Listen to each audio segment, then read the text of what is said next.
can't believe it, man. We fixed all the issues. Well, as far as I can tell, maybe one of them is still there. So I replaced the seal, but it's still leaking a little bit around where the muffler meets the engine. But apart from that, the body is rigid.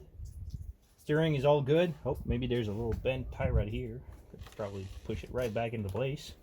There we go, fixed. Everything works. It's awesome. Damn.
Why is there always fails when you're coming to film?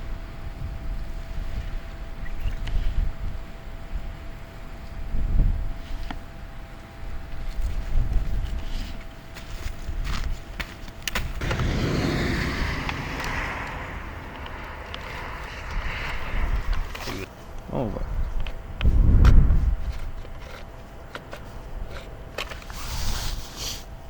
Fait que ça frotte sur le plastique au centre, c'est ça? Ouais, ça frotte sur le BRX.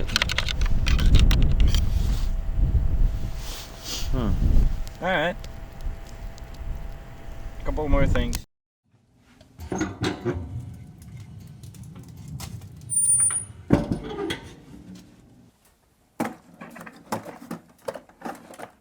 Alright, stove talk.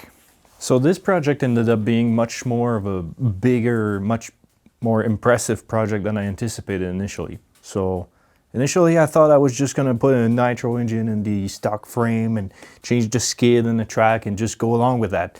But it ended up being such a bigger project that I thought I was gonna be done in a couple of weeks. But I ended up just going all out on a lot of little things that could have been much more simple. So for example, I thought I was just gonna buy an engine and put the engine in that and do a couple of mods, change the skis, the front end and the track and just call it good. But I ended up getting lost in all of the little details, making a muffler, making a fuel tank, making the head, that it took forever. I thought it was just gonna be a couple of weeks, but it's been a couple of months and we're not even done. Like I don't even have a body for it now.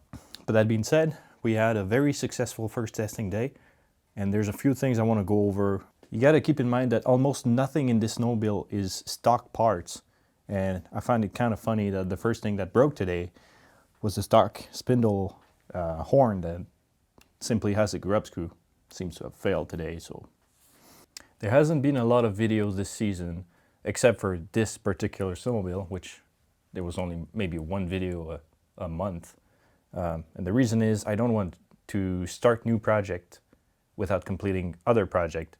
A bad example would be Project Meteor 2. I started it, it worked, I had to do a couple mods to it, ended up giving up the project. It's still technically a work in progress, but I mean, I've got new projects now.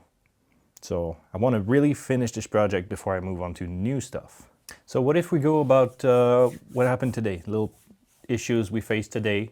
The first thing we saw is that the snow was very icy and crispy. So the track didn't really have a lot of bite in it. And I suppose that's because my studs are a little too small. So if I were to do my track again, I think I would just go with maybe a millimeter or two bigger studs so that it would bite more in the ice. The carbides were really good though. I have nothing bad to say about those. An issue we faced is that the spindle horns just kept falling off. It's a simple fix, it's just a grub screw. What I could do is just dig a hole deeper inside of the spindle shaft and put a regular M3 screw that would bite into it so it wouldn't fall off.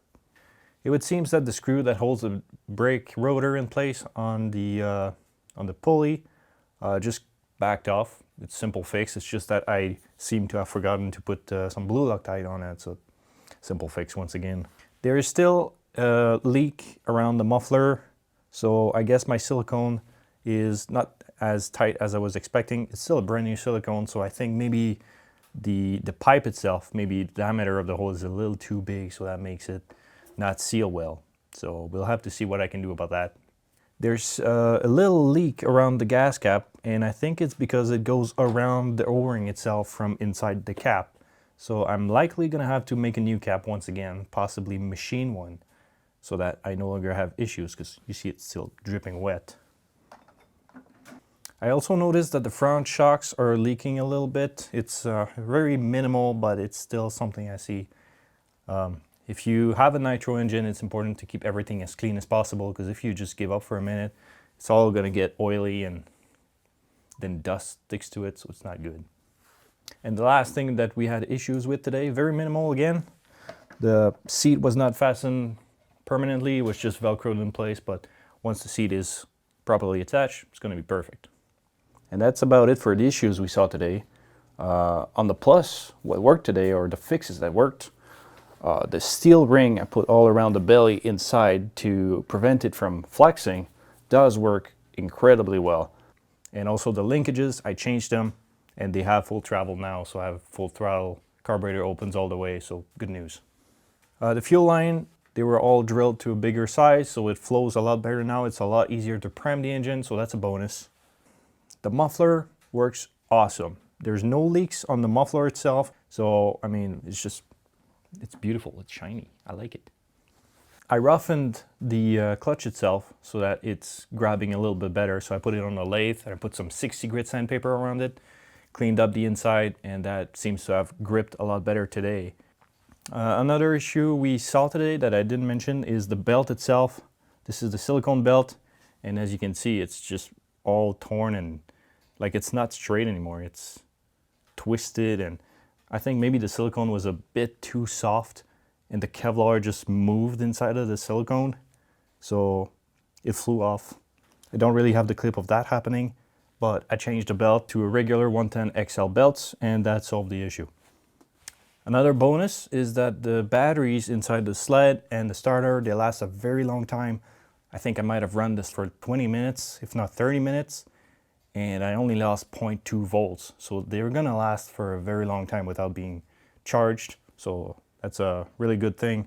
I thought that maybe the servos would pull a lot of power or the starter, but as it turns out, 2000 milliamp hour is a good amount, really good.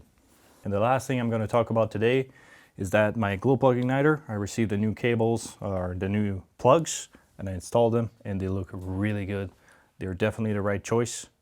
And yeah, I think that's all I need to talk about today. There's still a couple more things I need to figure out, but I'm gonna give you a little teaser. So this is the body, or the start of the body, I should say. And as you can see, it fits in there beautiful. So once it's all gonna be red, like the Polaris Edge X, it's gonna look awesome. Once the snowmobile is gonna be all complete with the body and everything, all the files are gonna be available for you to purchase in the web shop. So in the meantime, I gotta finish it all. So once again, thanks everyone for watching the video. Consider liking and subscribing, and thanks for riding with me. That's pretty Woo! good, man. Yeah.